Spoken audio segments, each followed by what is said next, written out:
27 years. Yeah. We met when we were 3. Yeah, pretty much. She's an activist. She is an actress. She is a writer, a producer, a botanist, if you've seen the plants behind her. She's an author, obviously. That's why we're here. And she A has. mother, Oh, that's right. Mother, daughter, wife, sister, cousin, cousin, aunt. your friend. What else are you? That's enough. That's enough. Isn't that enough? Alyssa Milano, everyone. And she's written this amazing book, Sorry Not Sorry. Yes. And we have a podcast. Well, I have a podcast with the same name. But when it can, you actually named the podcast. I did. So you're kind of responsible for the name of the book as well. That's correct. Thank you. You're welcome. Um, I'm happy to be here. Are you? Yeah. I am too. This is like. Thank you. Yeah, this is like a very intimate moment with you, but in front of a lot of people. Right. I don't think I've been this close to I you in a know. really long time. Well. And you smell a lot better than you used to smell. Well, thank you. No scotch on me today. So let's talk about the book for a second, shall we? Yes. Let's talk about why you wrote it, and actually the time period that you wrote it, because it was a very. Right. Well, I wrote it because I have a lot to say. Well. And I wrote it now because I felt like I was at this point in my life that I was able to look back and reflect and not have that bring up anxiety about my life. Right. Right? Because, grew up in the public eye and it wasn't the easiest thing for me. And so I looking back and reflecting was never something that I was comfortable doing until now. And I started writing it like when we locked down from COVID, which gives you an idea of how long this pandemic has been going on. I wrote an entire book and published an entire book, and we'll be doing press and releasing it in shorter time than we've been in a pandemic, which is crazy. But a lot has changed view-wise for you because of the pandemic. Has it? I mean, I think so. I mean, it's for me, noticing you, it's like really made you even more active politically and with what's going on in the world. It's hard to, like, what came first, the chicken or the egg, because the pandemic happened at the same time the election was happening.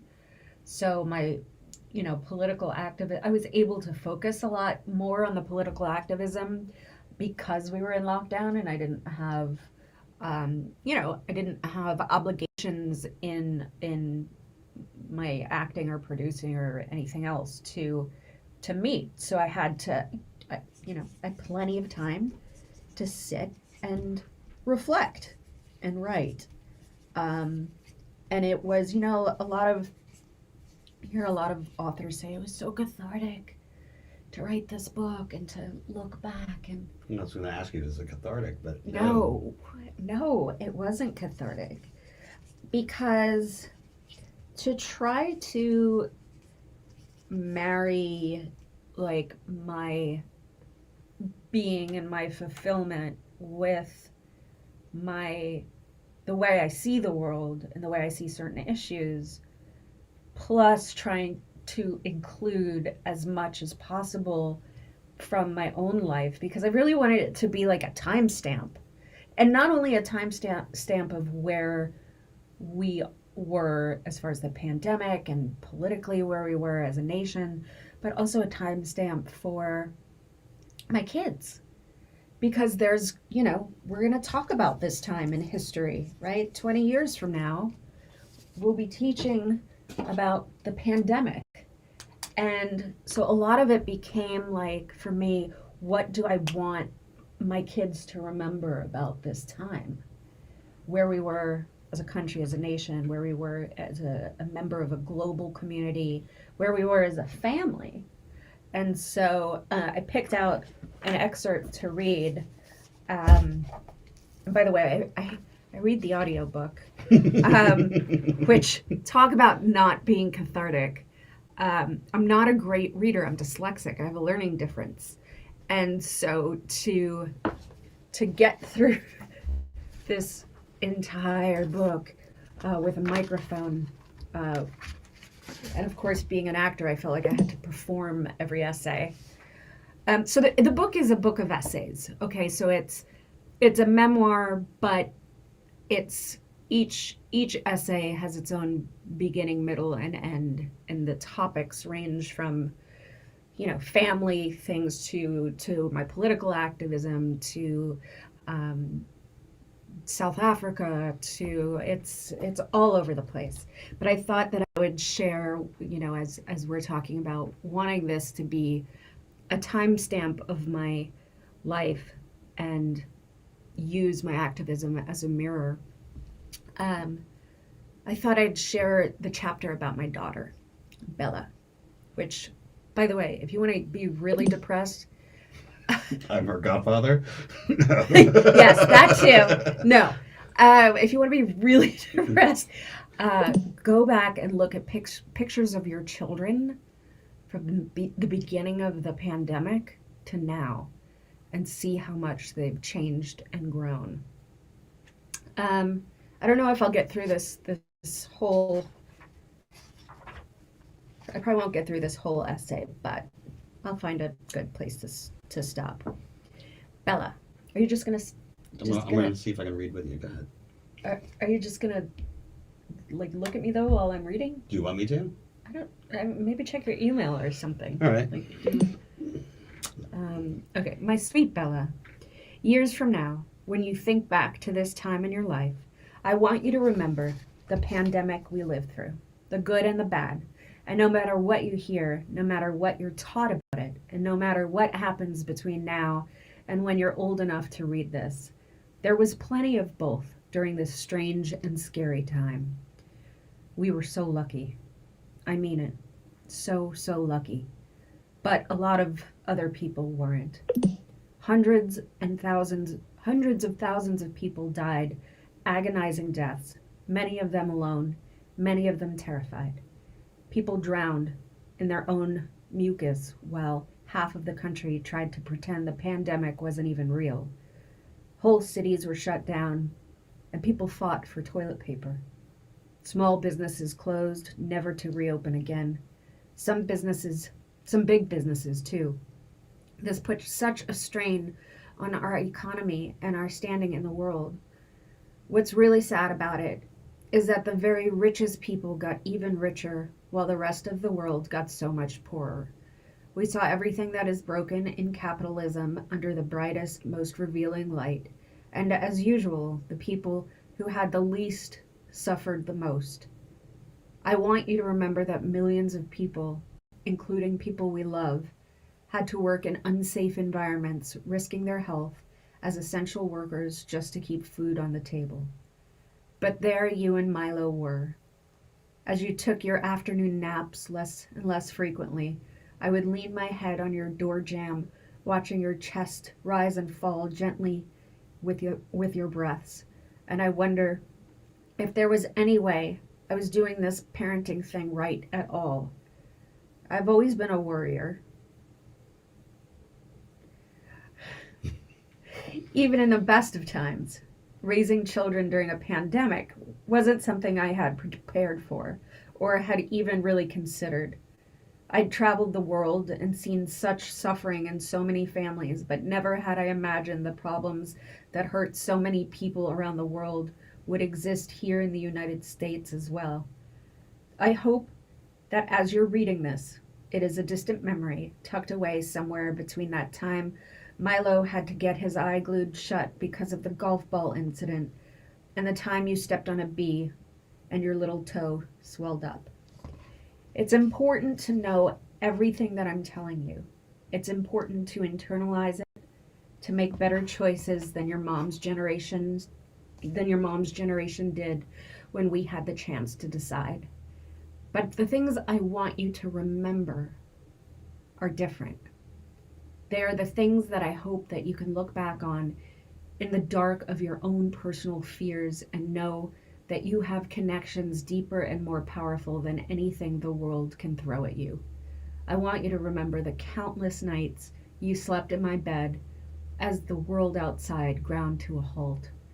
We stayed up late watching movies or your weird slime videos. Just ew. On those nights, Daddy slept in the guest room. He understood that we needed to hold each other.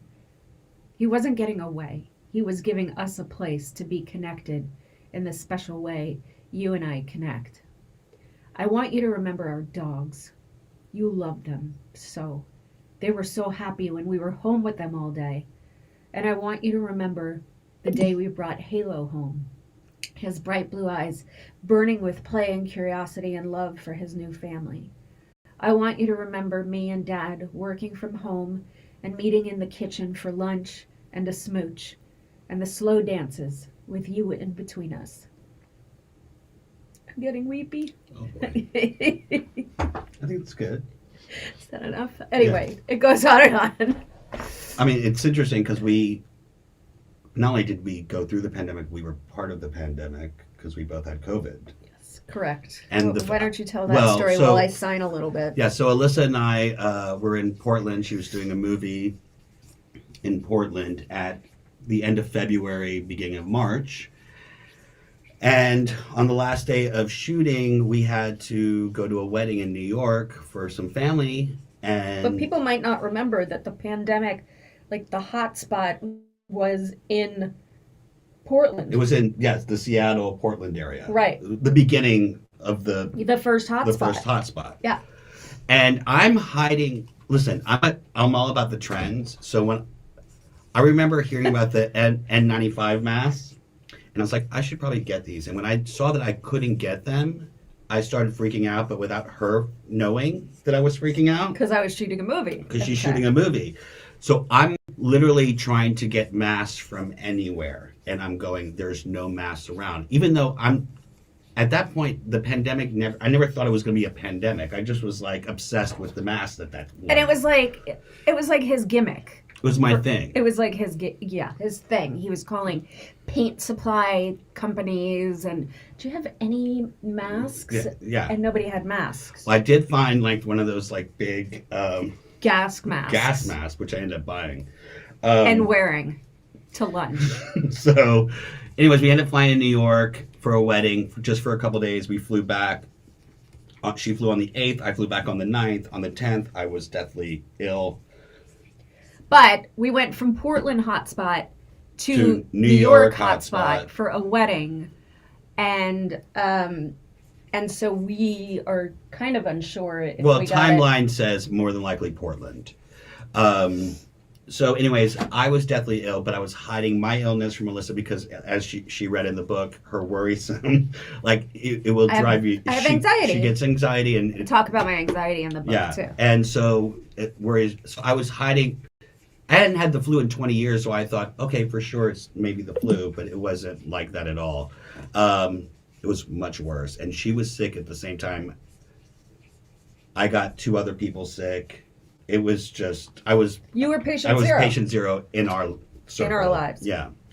So it's interesting surviving the COVID and living through it, and then being so worrisome and having a family. I can't imagine living in your home with your kids and your husband and being worried all the time that you could have given them. Well, yeah, and my doctor, because we knew so little about it at that point, because it was the very, very, very beginning, my doctor, I said, should I sleep with Bella? Should I stop sleeping with Bella? And he said, no, it's all the same soup now. And when I think about how lucky we were, because I didn't really isolate at all. Did you isolate? Yeah, you isolated. I isolated. I enjoyed it. Of course you did. I did. I was like, this is like the perfect thing But you were for me. really sick. I was really, really sick for about 17 to 18 days. Yeah, I was about 3 weeks. Yeah. And at that time, Acutely sick. Yeah. And then we got long COVID, Yeah. or we The still long had. haulers. Yeah. We still had long. And we didn't know that we had it officially because getting a test at that time was impossible. It was just not happening. And then when we finally did get a test, they sent out the wrong swabs. It was that time in the very beginning where they were like, well, there's tests now, but there's not. They're sending them out with the wrong swabs. So the only way we found out is we had the antibody tests, and we had both had antibodies through the roof. So cut to, thank God we're vaccinated. Yes. And okay, for those of you who are just logging in, or if you want to get she's signing copies of her book. You can go to premiercollectibles.com/notsorry and get an officially signed copy of Sorry Not Sorry. And yeah. Should we get to some questions? I'm going to ask some questions. There's some really funny questions. And then I think maybe you should read. I don't know about the reading. Why? I'm first generation American. I don't read that well. So I don't read that well either. Okay. I'm dyslexic. But you should maybe after we get to some questions, because this will give people a good idea. All right. And you could do maybe like a performance out of it. Well, maybe I could. Like if you were paying funny. me, maybe. Okay. I did get a lunch paying you out with of my it. love. Yeah. All right. So the first question, this is interesting because I remember this time. Okay. It's from Christian in Sydney, Australia, which I love Sydney, by the way. Never been. It's amazing. Alyssa, do you have any memories from filming the Blink 182 video for Josie back in 1998? Oh yeah, I was there for that. You were? Yes, it was. At It was high so school. fun, wasn't it? Yeah. It was at a high school. Yeah. And the guys were so sweet. So nice. And I had a great time. And it's cool that I got to be in a. You're a video vixen. I was a vixen in general at that time. That was a good time. We've come a long way. Yes. As I'm wearing You're still my vixen. My oatmeal cardigan. I was going to comment on your outfit today, but I didn't want to embarrass you in front of the public. I had on a different dress, but it just felt like it was too It wasn't dressy. right either. It wasn't right. No. Sorry, I didn't style for this. This is interesting. Okay. And part of it's already been answered. If you could relive any moment of your life, what would it be? And have you been to Australia? But you haven't. You I just have said not that. been to Australia. And that's from Deborah. By the way. Deborah, that's an interesting question. If I could relive, I don't think so. I think I'm at this place in my life where the past is in the past, and I'm okay with that, and I look forward to the future. I'm trying really hard, Deborah, to just be present, and focused on this moment right now, which is a very hard thing for me to do because I am a worrier. But thank you so much for your question. Thanks you wouldn't being here. relive your wedding. Your wedding was amazing. Maybe my wedding. Your birth. Well, the Well, births not the my births, births. but the actual actually the It's baby. such a guy thing, right? Like, oh, don't you want to relive the most painful time in your life? Read her book. Sorry, It's all not in sorry. there. So you're sorry, not sorry. Yeah. Why don't you read the part where I No. describe you? Oh, I'll just read that little. Okay. This It's is- in it's the under Milo. It's Yeah. the Milo chapter. I tell my whole birthing story. Okay, while I get that ready, let me get the Okay. other question. Kevin from Massachusetts. Do you want me to look for that? Yeah, Okay. writes. He wants to thank you for all your awesome hours gathering around the TV. Aw. Because he's watched Charmed. He's a huge Thank Charmed you. fan. He loves it, and he's happy we made it through COVID. Thank you. And he just wants to know what your advice is if for younger people who want to become actors. Oh, Don't. have a plan B. No, I think acting is a very hard. It's a commitment of the self, and what I mean by that is it is very hard to have your personal fulfillment be in the hands of people you don't know. People make decisions about your fulfillment and whether or not you can fulfill your dreams all of that is dependent on someone's opinion of you and your work and what you do. I'm just going to turn on my mail here. So I don't know if you guys are hearing that, but I'm just going to turn my it God. off. Okay. So, so it's not like other forms, art forms where you can sort of go do it by yourself. You can't, like, if you're a musician, you can write music. If you're a painter, you can paint. If you're an actor, what are you going to do? Like, just do a monologue by yourself in your bedroom? You can write a book. Well, no, that's what a writer does. I mean, I think that's why I do so many things, is to find fulfillment in other ways besides, just acting. Because if I had to depend on, a studio or a producer giving me jobs to feel fulfilled, and I guess maybe that goes across any profession, right? Like, work is called work for a reason. Figure out what brings your heart joy. Figure out what brings you joy, and do that also. Well, you've had a lot of fun roles that. Yeah, for sure. Yeah. I'm no way complaining about my career. I'm so truly blessed, and it's given me the platform to really impact positive change, but It doesn't define you. it doesn't define me. And the roles for, and I'm a working actor, the roles are very far between. So if you're, acting once a year, and that's the only thing that gives you joy, then you're going to be kind of miserable. Right? So, Well, that's what this kind of leads to Quentin's question. He says, Okay.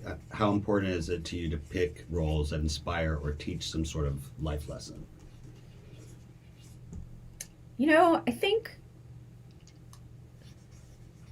I think storytelling has changed so much since, like, the height of my career, in the 80s and 90s, where women were really subjugated or exploited sexually. And I think the roles have gotten so much better for women in the past, 20, 30 years.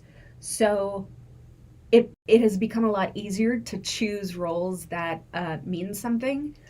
And I've gotten very lucky with, shows like Charmed, where even though, Mm-hmm. It was in the 90s and it was very about, three women who were empowered, who made no excuses for their sexuality, who, were able to be sexy and fight evil. There was a message in that. And that was the beauty of that show. And I think that that's why people loved it so much, is because it was all of those things. And how rare is it to have something like that? It was really lightning in a bottle, because we had messages of empowering women, but also empowering just people, to be who you are, and to use your voice to fight for what you believe in. Also, with Who's the Boss, it's sort of the empowered woman. Oh, mom. I mean, for that time period, that was unheard of. That was a big deal. I mean, Who's the Boss was the most progressive show of that genre of sitcoms, where you had a single mom who owned her own business, who had a promiscuous mother. Mm-hmm. God rest her soul. Oh, Catherine. And then hired a dude to come help her do the house cleaning and raise her children, or her child. That was really progressive for 1982. Just the divorced woman owning her own business was unheard of on TV at that time. So that leads me to, we are still developing a Who's the Boss sequel, which I think will be really interesting. If we're able to tap into that same type of progressive storytelling, but for today, for modern day, like what is that? What does that even mean? Is it about? And it's interesting that you just used the word sequel rather than reboot, because it's not a reboot. No, it's not a reboot. It's a sequel. It's, what has happened to Samantha and Tony and their relationship all of these years later. I mean, don't you kind of want to know what Sam grew up to be? I think I kind of know. Oh, you do? Yeah. Okay, tell us. Tell us everything. Who is Sam Maselli now? Sam Maselli is...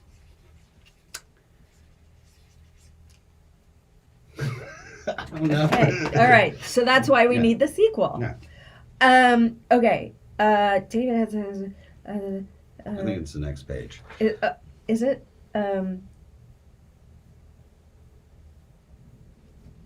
Okay. Maybe they cut me out. This is the final cut. Oh, maybe they got the letter from your lawyer. Yeah. No, I just read it when I recorded the audiobook. I mean, your name shouldn't be that hard to find. No, it's fine. Right, while you're doing that, this is obviously, I'm assuming yes, but have you been asked to do Dancing with the Stars? Yes. My anxiety. I would go. That's a lot of work.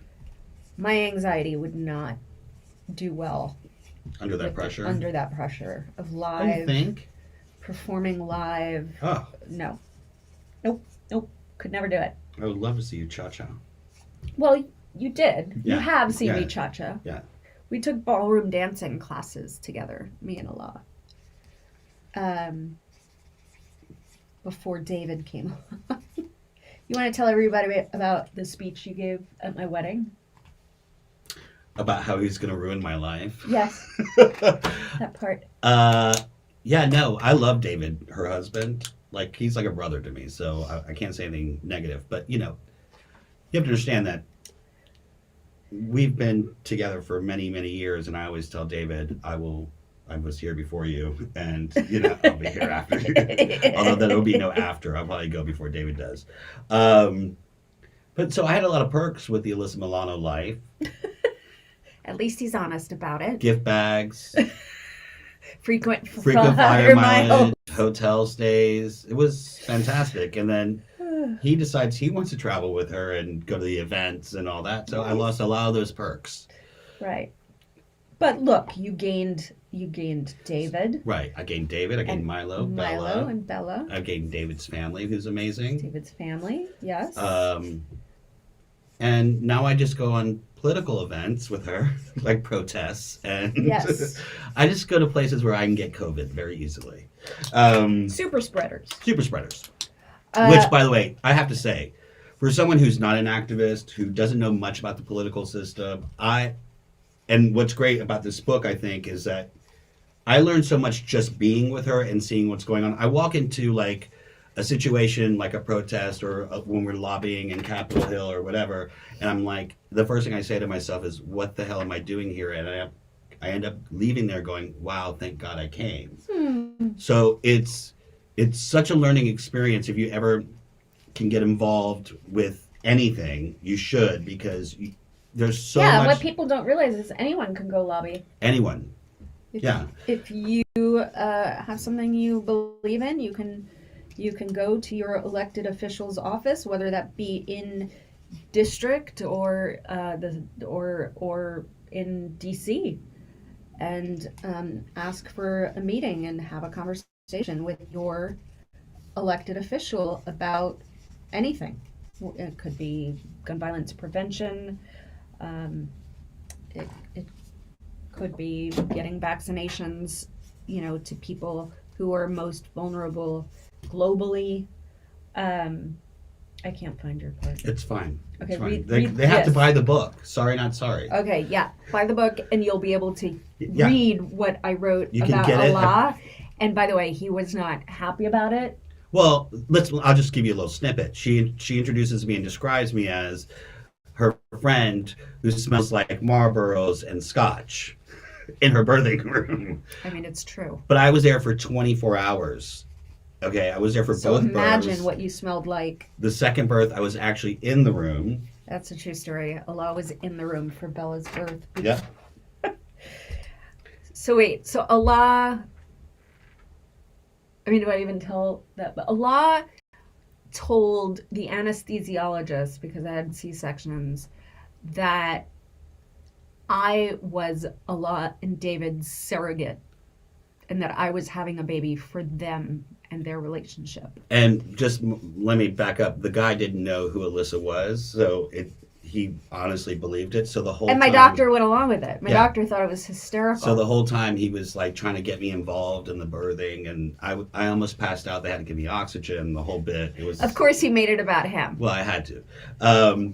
Along with all these projects that Alyssa has, she also has a clothing line, and so because you're a huge sports fan. Yes. And you grew up as a sports fan. Yes. And one of the questions from Alfred in New York is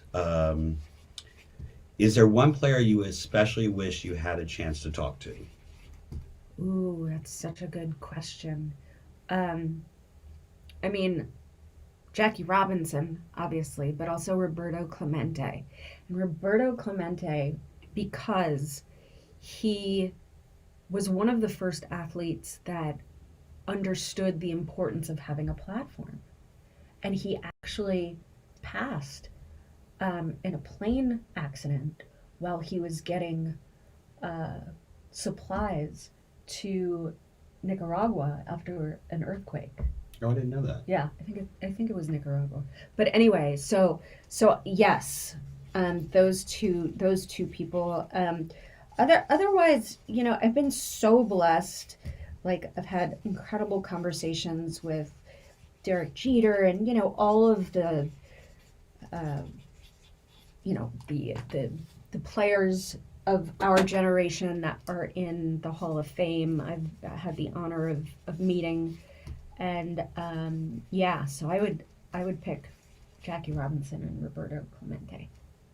That's a good one. Do you have any other plans on writing another book? And what was the inspiration for this book, besides the obvious? You know, I've been asked for like the last decade to write a book about my life. And it just didn't feel like the time was right. And I think because of all of the self-reflection I've done in like the last, well, since the kids were born, and really feeling confident in who I was and that I had stories to tell that I thought people would be interested in it. And that's why I felt like now was the right time. And Well, your life's not over yet either. You have plenty to go. yes, So there's more to write. yes, I hope to write another book. Yeah, I really enjoy writing. All right, this is from Mark from the Netherlands. If you could travel back in time, what advice would you give yourself? Ooh.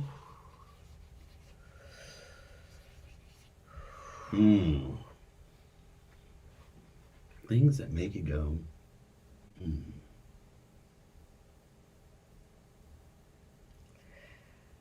That I was enough. Just the way I was. That I didn't have to try to conform to anyone's idea of who I was or be anyone other than me. That I was enough. Do you feel like you did do that? I still feel like part of my journey is it's so weird because there's still part of me that sees me as a child actor. And therefore, I assume that everyone else sees me as a little girl still. And so I feel like my whole adult life, I've been trying to fight against that by proving that I was worth something more than just that child actor. And I think a lot of child actors go through this. And So yeah, I don't think I felt that I was enough, honestly, until the kids were born. And then I realized not only was I enough, but that I had so much more to give that I should explore. Like writing and botany. The botany is like, and things like watercolor painting, all of those things. I just wanted like a little sidebar Go ahead. to describe you a little bit. Okay. Alyssa is the kind of person that if she finds one thing that she like enjoys a little bit, she puts 100% into it. Like, so she started. Are you saying this is an insult or a compliment? No, I think it's a compliment because I don't have that. I think I have like this ADD thing where I couldn't do it all the time. But like, just like the painting, like I never knew she painted. She started painting, and then all of a sudden, like it's nonstop painting, and it just progressively got more amazing. I mean, you could have your own gallery, pretty much. All this artwork, and then recently, some might say that was this is sign of my anxiety, and that perfectionism. You are a perfectionist. Yeah. And I've noticed that on sets. I've noticed that you are a perfectionist. Yes. Yeah. And I will, if I have interest in something, I will do it until I'm really, really good at it. I'm not saying it's a bad thing. I think it's amazing that you have that kind of focus. You could do it. Yeah. So recently she started with, well, I wouldn't say recently because you dabbled, even like when we first met, when you had the old house, she had this atrium in her house and she had beautiful plants. That's and all that. But recently she's really got into the plants. Well, I mean, I can breathe so much better in this room because of the oxygen. The oxygen's insane. I think that a lot of people probably watching this at home could relate to picking up a plant hobby, an indoor plant hobby or a garden hobby during the pandemic. I think it is. That's what I did. Right? But I did gardening outside. You did vegetable gardening. I was amazed. Yeah. I don't know. I think there is something really spectacular about being dirty. I'm looking at this like as a business. So I'm thinking we could open like a gardening shop that you sell with potted plants and things for the home with your artwork, and like a coffee shop. And it's like little. By the way, I would go to that place. Right. Yeah. You could buy your plants. Like, it'd be really cool. Not a bad idea. I know. What would we call it? Sorry, not sorry. Which you can get from Premier Collectibles / not sorry, signed copy. Is it hot in here? It's that thing that you're wearing. Real quick, if you could, this is from Mark. Did I ask you this already? If you could travel back in time? Yes. Yeah. All right, great. That I was enough. Yeah, you are enough. Well, it would have been nice for you to tell me that in my 20s. I always thought you were enough. What are you kidding? I thought I've seen the evolution of Alyssa Milano. Like, I've seen it. Tell us about that. Well, when we first met, it was carefree. Listen, I've been through the good stuff and the bad stuff. Let's just put it that way. That is very true. That is very true.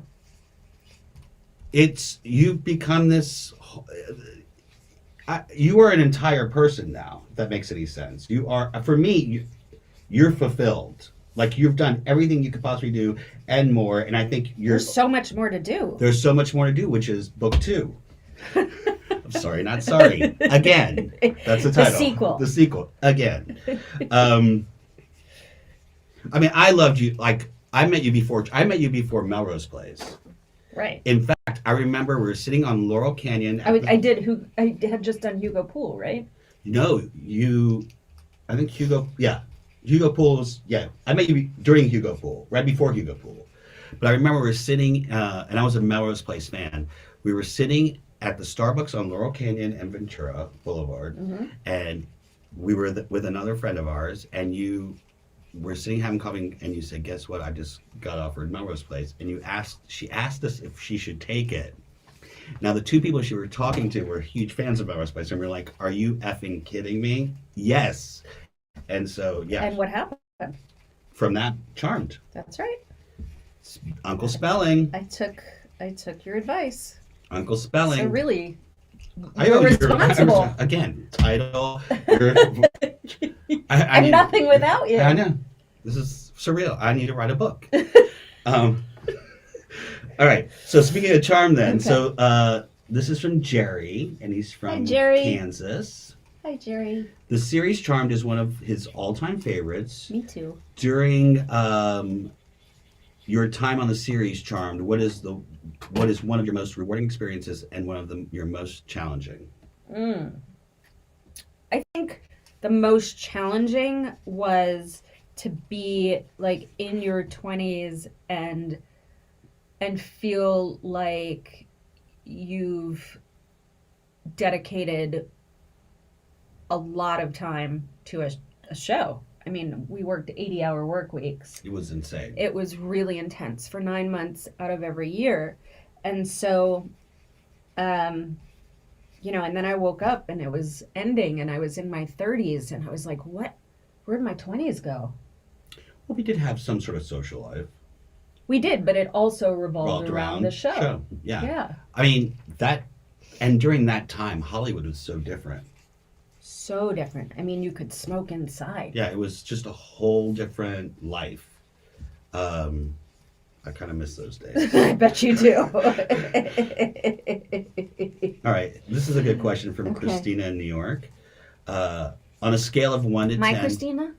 I don't know. It doesn't... I'm sure Hi, there's a lot- Christina. Hi, Christina from New York.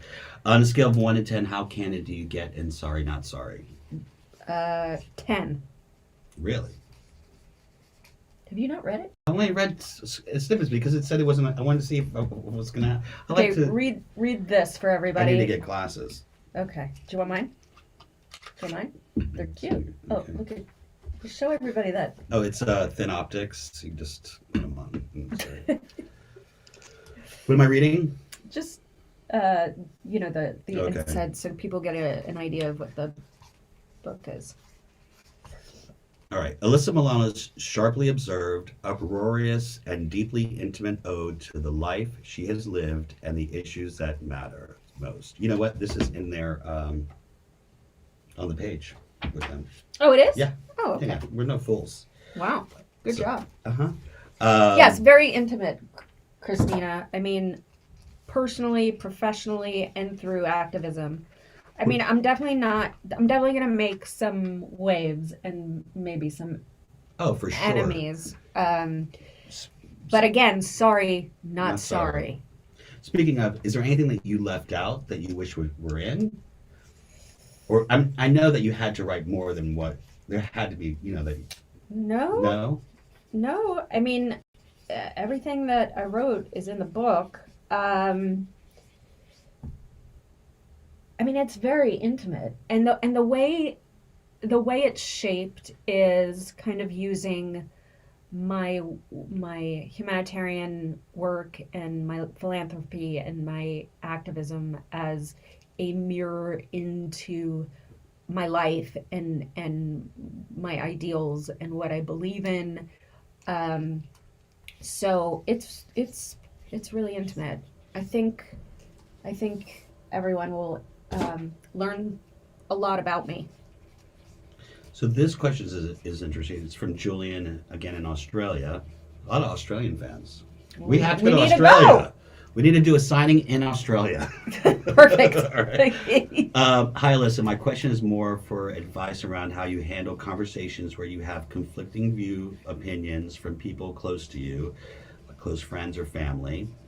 How do you approach or handle conversations where fundamentally your morals or values don't align with that person and where you know the conversation is going to be uncomfortable? Do you go into the conversation thinking about the outcome you want prior, or approach it at the start of asking if the other person is open and or willing to see or consider a different perspective? Yes, I think any tough conversation should be prefaced with, are you open to hearing this?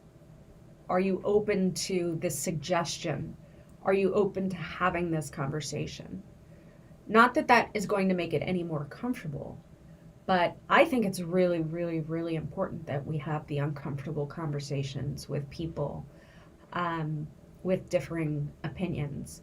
I think it's it's really important to be able to sit in your discomfort, because I think that's where the growth really happens.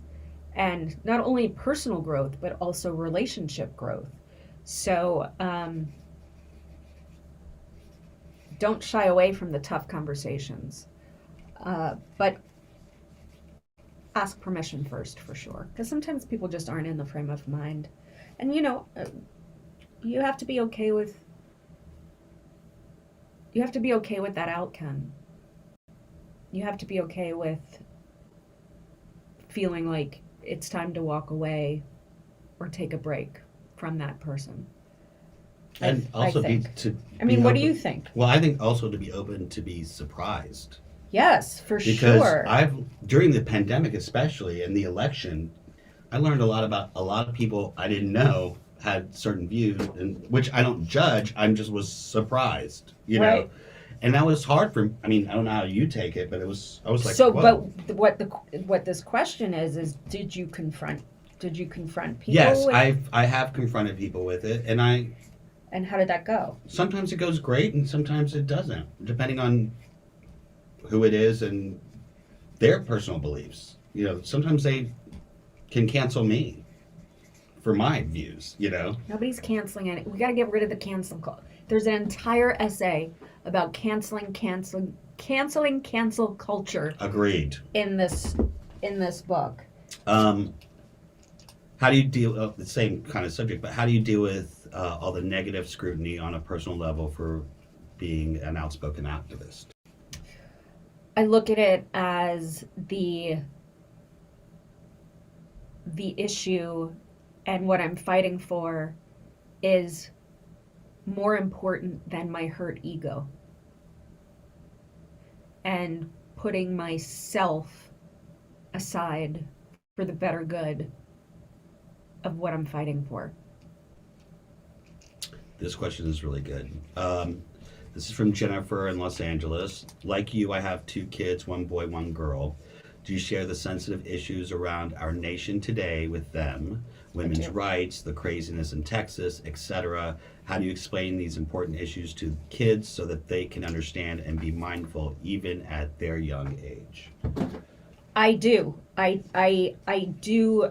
I teach them the broad strokes of issues. For instance, the bill in Texas. I spoke to Bella about that, because I told her why I couldn't go to her soccer game, and that was because I was speaking at the Women's March. Oh, right. And she asked what I was protesting or rallying for, and I said for women to have equal humanity. And she understood that. And that's really everything I fight for is equal humanity. Yeah, I mean, kids, I don't know. I think I always look back at if you were at Bella's age. I was working at Bella's age. Right, that's correct. Never mind. See?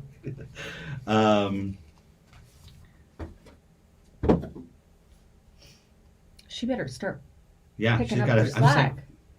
Hmm. I was exactly Bella's age That's when crazy. I got my first job. Because I look at Bella and I'm like, oh, there's no way. That's insane. Yep, I was 7. Second national touring company of Annie. I was Milo's age when I got Who's the Boss. Wow.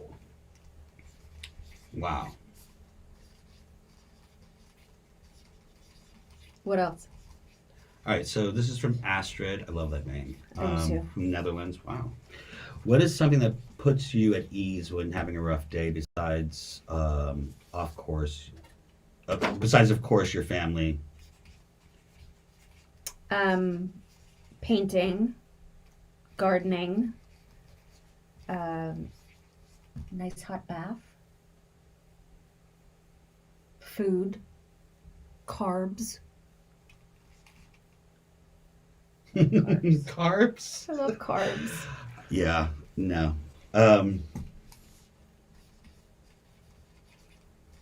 What else you got? Let's see, because we're going to wrap it up soon. Oh, this is a nice one. What would be your advice to a woman who just became a mom? Mm. And that's from Kitty in Hungary. Kitty, my advice to you would be to learn to be adaptable. Because the thing is with kids is whatever you're planning, it's going to go in a completely different direction than how you planned it to go. So I think it's really important to be adaptable. And don't forget to take care of yourself. Don't lose yourself. Yeah. This is a good one from Brandon in Ventura, California. Very close. Hi, Brandon. Do you credit your fame to some extent in your ability to be a successful advocate and voice for so many? For example, do you think you could reach/help as many if you were not well known? Is pursuing fame to be a visible advocate with many resources a recommended approach? I imagine it isn't easy even when famous. Yeah, well, I mean, many people who are famous are talked out of being advocates by Right. representatives, Right. by publicists Right. who make you feel like you're going to alienate your, half of your audience. But I felt in my life that there was no reason to be famous if I wasn't going to use my platform for positive change. And I still feel that way. And so, but I'm also very well aware that one feeds into the other. And so I think for those who are in the public eye, who feel, you just have to have the courage to be disliked. Yeah. Right? Not everyone's going to like you. Yeah. When you use your voice, not everyone's going to like you. And believe me, But guess what? it drives me crazy more than anything because when you Why? because when I watch all the things that you do, and I know you personally, they only get to see snippets of your life through whatever it is, media or whatever, and it could be depending on what the outlet is. Yeah. But I know this person beginning, middle, and end, and it's there's always a purpose, and it's to help other people, and that's the bottom line. Oh yeah, that's why you I mean, I you mean- have to get into it for that reason. Otherwise, I mean, I wouldn't still be doing this. Nor me. 'Cause I'm like exhausted. I mean, it's like too much. All right, we're going to end this shortly, but I wanted to thank you for signing all these books, everyone. Oh, I'm You so put happy. So happy. And- I this was fun. Yeah, if you want a signed copy of Alyssa's Sorry Not Sorry, you can go to premiercollectibles.com/notsorry and tell your friends and family. The book is out when? October 26th. So soon. They can find it everywhere. Everywhere, and it's available for pre-order right now. My publisher is Dutton, so you could go to dutton.com. And I want to officially make October 26th Alyssa Milano Sorry Not Sorry Day. October 26th is the official Alyssa Milano. Do people get off work? Sorry Not Sorry. You call in sick, you do what you got to do, and when you do call in, you say, "Hey, sorry, not sorry." Thanks for coming, guys. Thank you so much. Who's calling us?